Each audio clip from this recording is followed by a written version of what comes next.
They built a $146 billion business, but never gave interviews. They own multiple private jets, but stay out of the spotlight. They control M&Ms, Snickers, and hundreds of other brands, yet you've probably never seen their faces. Meet the Mars family, the billionaires who chose privacy over fame.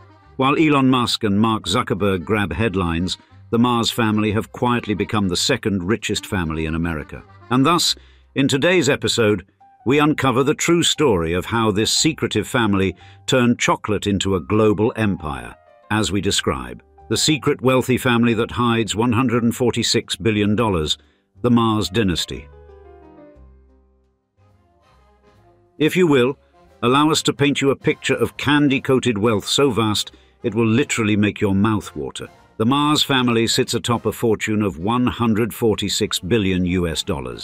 Indeed, that's not just wealthy. That's enough to buy several small countries and still have change for a fleet of private jets.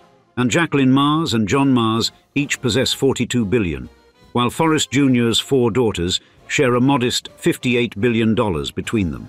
And while Elon Musk tweets his way through fortune fluctuations, the Mars clan has quietly added $22 billion to their empire since 2020.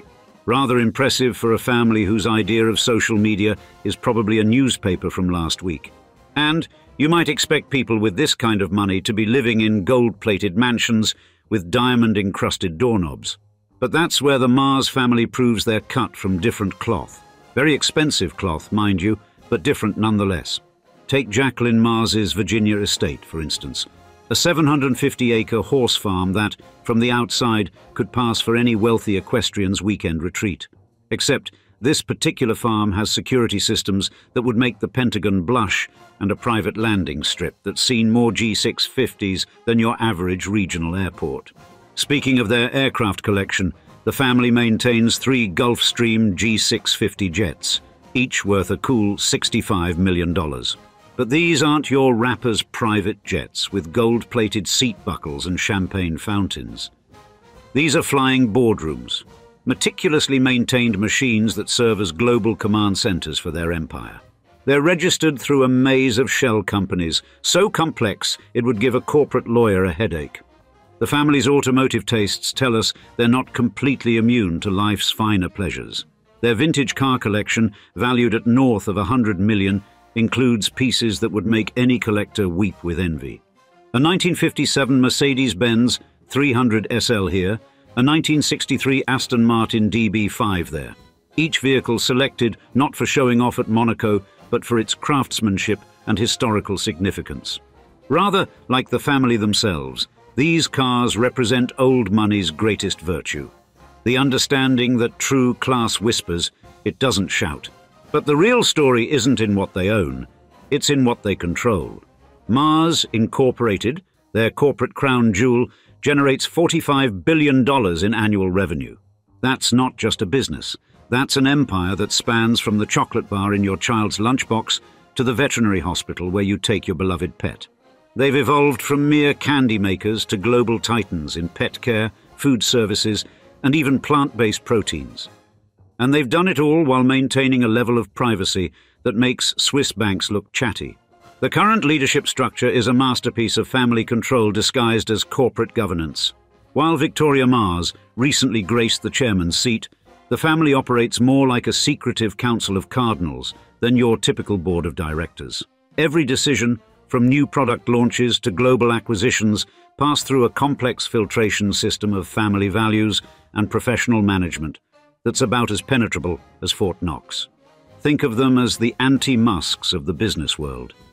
No Twitter rants, no cryptocurrency predictions, no space race ambitions, just the quiet, relentless accumulation of wealth and influence. Their secret? Understanding that in a world where everyone's desperate to be seen, there's enormous power in choosing to remain invisible. The story begins not in the gleaming corporate offices of McLean, Virginia, but in the harsh, windswept highlands of Perthshire, Scotland, where the Murray clan, who would later become the Mars family, lived among the heather and stone. The Murrays were not wealthy landowners or merchants, but rather people who understood the fundamental truth about survival in the unforgiving Scottish climate. Adaptation was everything. This lesson, learned in the bitter winds of the Highlands, would echo through generations, shaping what would become one of America's most formidable business dynasties. When they arrived in Minnesota in the late 1800s, they were part of a vast migration that transformed America. But unlike the masses who found themselves in urban tenements or toiling in factories, the Murrays chose the land. They understood, as their ancestors had in Scotland, that control of one's destiny meant control of one's circumstances. The family worked the soil, but they were not content merely to survive. They were watching, learning, and understanding the mechanics of American commerce that flowed through their small farming community. The transformation began with a disease. In 1883, when young Frank Mars contracted polio, the illness that confined him to his mother's kitchen would prove to be the catalyst for an empire. In that kitchen, Alva Mars did more than teach her son to make chocolate. She instilled in him the meticulous attention to detail that would later characterize every aspect of Mars, Inc. Hour after hour, day after day, young Frank learned not just how to dip chocolate, but how to perfect a process, and how to understand the intricate relationship between temperature, ingredients, and time. The failure of Frank's first venture into coma in 1911 revealed another truth about American business. Timing was everything. The business collapsed not because the product was inferior, indeed the candies were by all accounts exceptional, but because Frank had not yet understood the machinery of distribution, the complex web of relationships that determined success or failure in early 20th century America.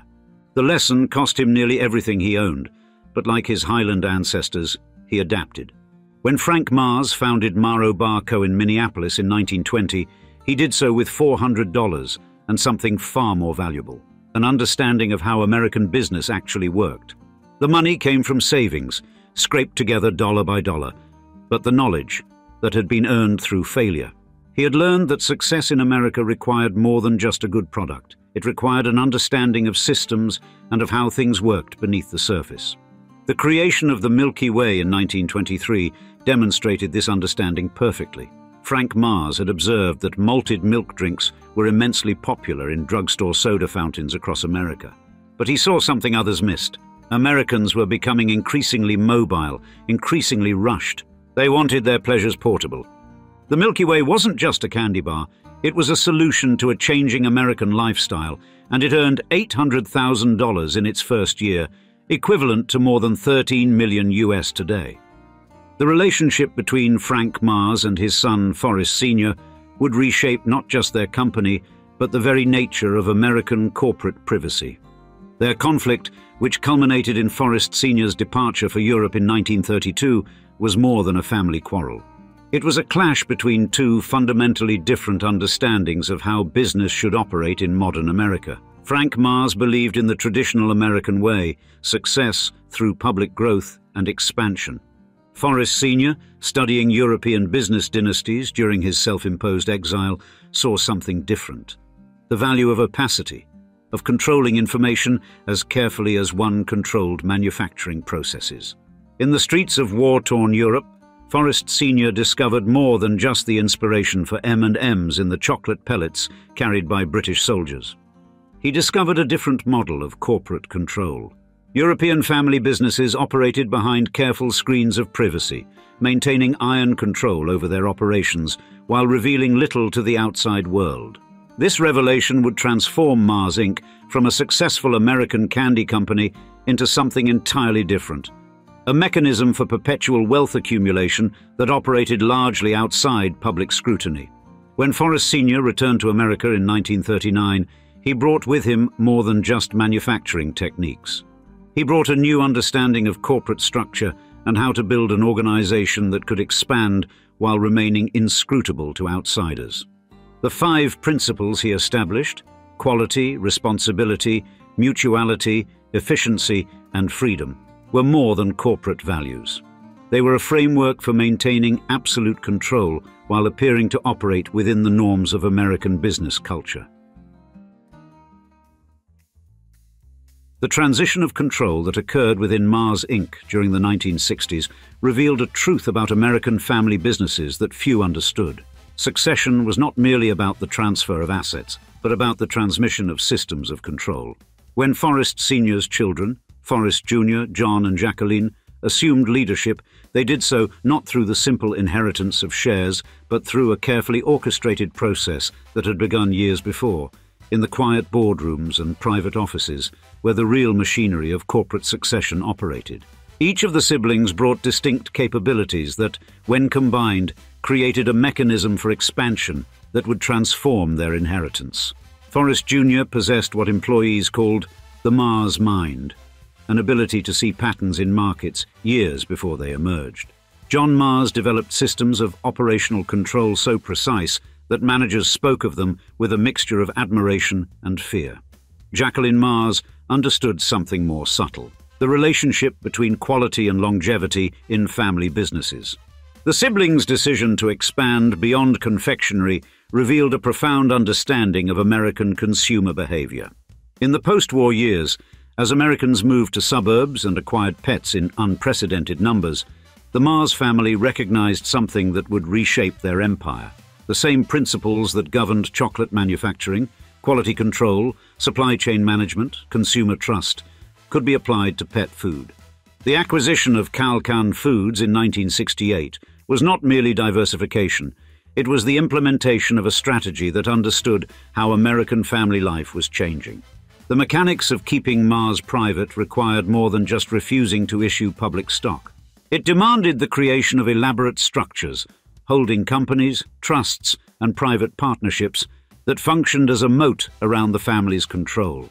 When other family businesses succumbed to the temptations of public offerings in the 1970s and 1980s, the Mars siblings strengthened their private ownership through a system of governance that balanced family control with professional expertise. They created what one former executive called a parallel corporate structure, one that appeared to operate like a public company but maintained absolute family control over every significant decision. And thus, the preservation of privacy in an age of relentless media exposure required more than just avoiding publicity. It demanded the creation of sophisticated systems for information control. The Mars family developed what inside circles called the protocol, an elaborate set of procedures governing every aspect of public interaction. Family members learned these procedures not in formal training sessions, but through a process of osmosis that began in childhood, at family gatherings where the mechanics of privacy were demonstrated rather than taught. And their properties revealed this system at work. The Virginia horse farm owned by Jacqueline Mars appeared, to casual observers, to be merely another elegant estate in Hunt country. But beneath this facade lay a sophisticated security infrastructure. Sightlines carefully calculated, approaches monitored by invisible systems, personnel vetted through procedures developed over decades. The family maintained what one security consultant called concentric circles of privacy, each layer providing additional insulation from public scrutiny. And the family's approach to philanthropy demonstrated another aspect of their system.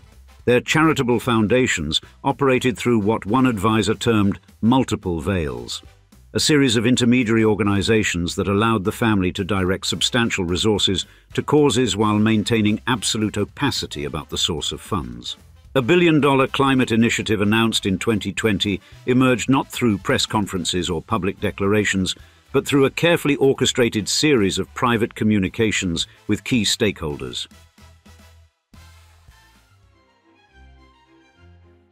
And yet, like any global business empire, Mars Inc. has faced its share of challenges, but their approach to handling controversies reveals much about their business philosophy. In the early 2000s, when questions arose about their cocoa sourcing practices and labor conditions, many expected the typical corporate response: PR campaigns and media blitzes. Instead, the Mars family took a characteristically different approach. They launched the Sustainable Cocoa Initiative, investing over $1 billion in responsible sourcing practices. Rather than making empty promises, they set concrete goals: 100% sustainably sourced cocoa by 2025, complete supply chain transparency, and improved farmer incomes. The family's response to criticism wasn't to defend their reputation in the media, but to systematically address the underlying issues. Thus, the family's approach to scandal management reflects their broader philosophy. Actions speak louder than words. When issues arise, they address them systematically, focusing on long-term solutions rather than short-term image management. This approach has helped them maintain their privacy even in crisis situations, while building a reputation for genuine corporate responsibility. Looking to the future, the Mars family continues to evolve while staying true to their core values, and the next generation faces unprecedented challenges, changing consumer preferences, digital transformation, and growing scrutiny of corporate practices. Yet, they're adapting without compromising their principles. The company has invested heavily in plant-based proteins, digital pet care services, and sustainable agriculture technology.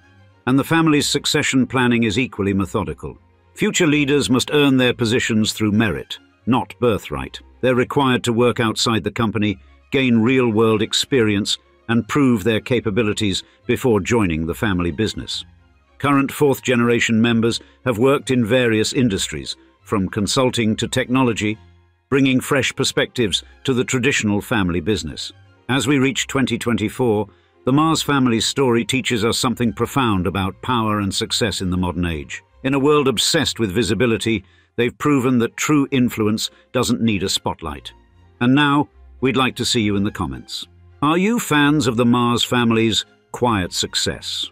Or are they just a quiet version of money-hungry billionaires? We can't wait to hear your thoughts, and thanks again for joining us for another episode of Old Money Luxury. And cheers. Until next time.